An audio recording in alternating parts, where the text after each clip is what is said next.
Москвадан Казакстанга 5 пересадка үйүңүздөрдөн барып алып кетебиз. Кирде чыкты кылабыз жана жолдо документтериңиздерге да жардам беребиз. Машинабыз таза жана ыңгайлуу. Сиздерди жолдо чарчатпай, аман эсен алып барып келет. Сиздердин кызматыңыздарда өз иши мыкты билген тажрыйбалуу Эрнис. Андыктан төмөнкү номерлерге чалыңыздар, жазыңыздар. 89 296 544 564 89 250 17 16 16. Биз ар дайым сиздердин кызматыңыздарда 24 саат бою байланыштабыз. Андыктан төмөнкү номерлерге чалыңыздар, жазыңыздар.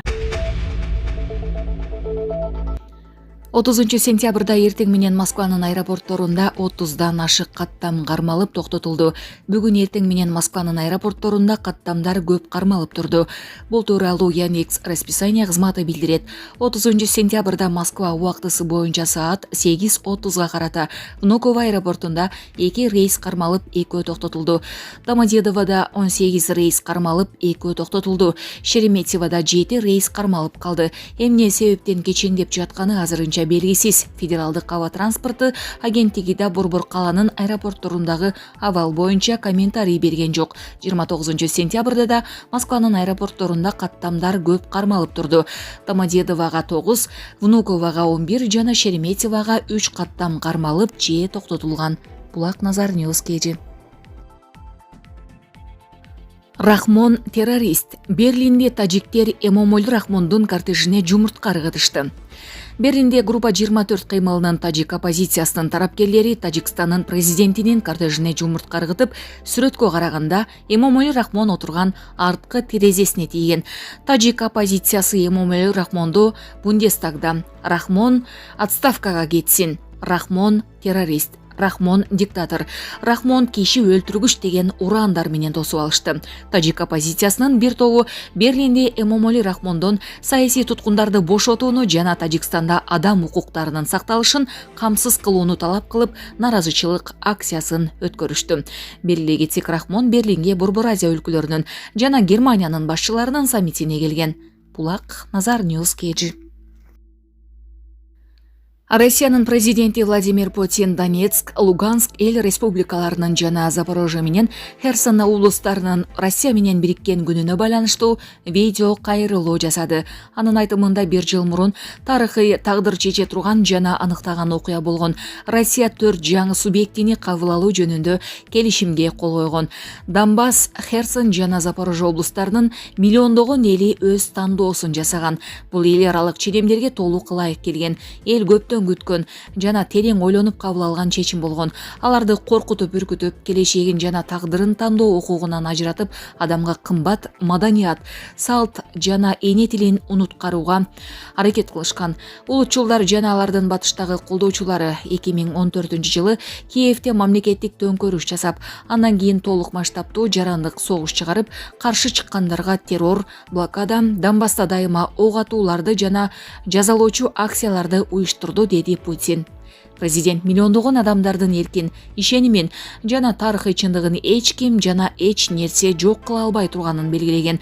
Россиянын эли алардын эркин жана анык тандоосун колдогонун айткан. Ал жаңы аймактарды жандандыруу жана социалдык экономикалык жактан өнүктүрүү боюнча алдыда чоң иштер бар экенин кошумчалаган. Булак Назар Ньюс KG.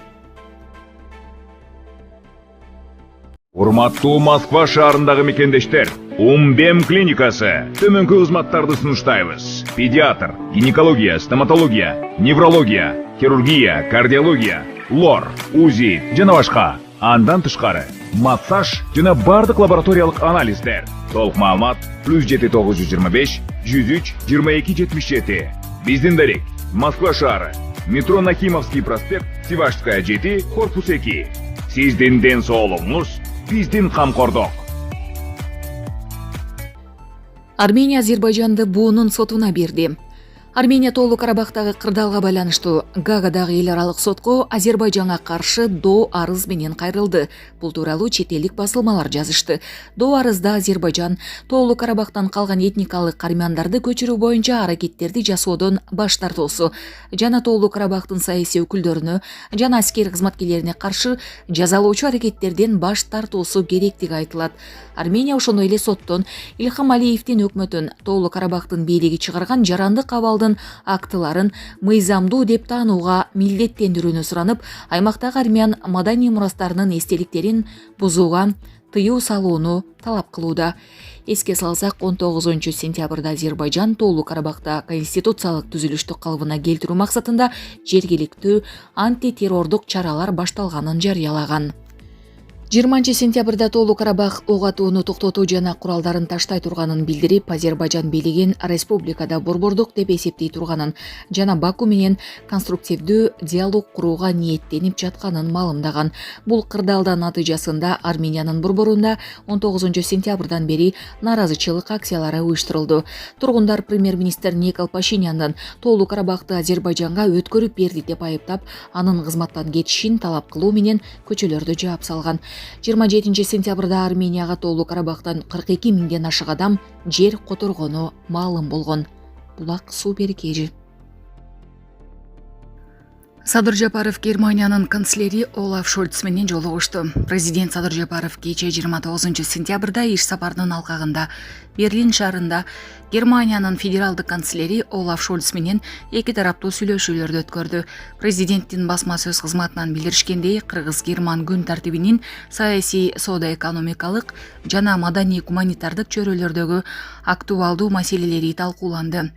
Сүйлөшүүнүн башында Олаф Шольц Садыр Жапаров менен кайрадан жолугушууга кубанычта экенин белгиледи. Ал бул жолугушуу өлкөлөр ортосундагы эки тараптуу кызматташууга жаңы дем берерине ишенимин билдирди. Баарлашуунун жүрүшүндө Олаф Шольц Германиянын Кыргызстан менен аймактар аралык жана эки тараптуу кызматташуу форматында кызматташтыкты улантууга кызыктар экенин билдирди.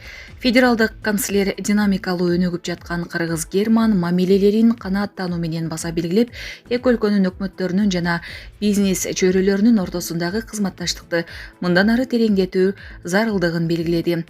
Өз кезегинде Садыр Жапаров Кыргызстан менен Германиянын ортосундагы кызматташтыктын акыркы мезгилде активдешине канааттануусун билдирди.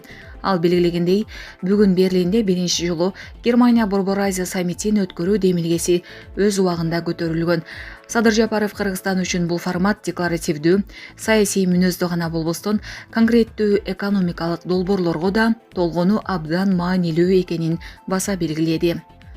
Эки тараптуу экономикалык кызматташтыкка токтолуп, мамлекет башчысы бул багытта да белгилүү бир активдешүү бар экенин белгиледи. Ноябрда Гамбург шаарында Кыргыз-герман ишкерлер кеңешинин экинчи жыйыны өтүп, ага Кыргызстан менен Германиянын көптөгөн ишкерлеринин катышуусу күтүлүүдө. Мамлекет башчысы Кыргызстанда курулуш материалдарын чыгаруучу заводду куруу боюнча Германиянын Knauf компаниясы менен кечээ өз ара түшүнүшүү жөнүндө меморандумга кол коюлганын айтып, эки өлкөнүн инвестициялык кызматташтыгы мындан ары дагы өсөрүнө ишеним билдирди. Мындан тышкары Садыр Жапаров регионалдык күн тартибиндеги орчундуу маселелердин бири гидроэнергетикага да токтолуп, кыргыз тарап бул багытта да кызматташууга даярдыгын белгиледи. Жолугушуунун жүрүшүндө тараптар эки өлкөнүн кызыкчылыктарын камтыган бардык багыттар боюнча кыргыз-герман мамилелерин чеңдөө жана өнүктүрүү курсун улантууну макулдашты. Булак суу берекежи.